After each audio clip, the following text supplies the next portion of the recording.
Good morning. It's my pleasure to welcome you to the 5th annual Green Media Innovation IdeaLab.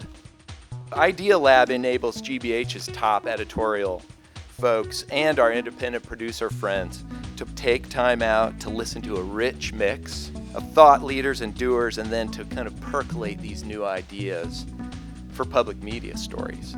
Today, I would love to tell you some good news from nature.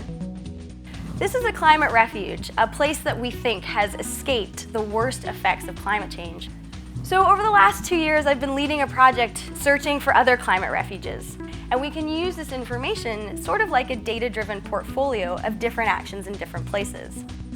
The DNA of cities in our urban environment is radically changing. It's really important to focus not only on the challenges we face, but how cities are proactively addressing these issues and showing a way that nations can follow. So this is Curitiba, where they created bus rapid transit. They didn't need to build a new subway line to vastly decrease reliance on cars.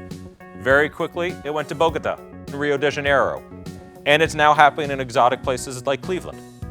We can look at an individual event and assess how burning fossil fuels, how additional greenhouse gases increase the likelihood of that particular class of extreme events, how the risk is changing.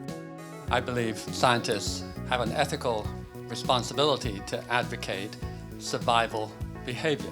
CO2 is primarily viewed as a waste, but is there another way to think about it? To reimagine using carbon dioxide as actually an input. It's a rare thing these days to commit an entire day to just ideas. People are put off, feel constrained, their imagination shut down by the catastrophe story. But if you open up to the opportunities, then they love it.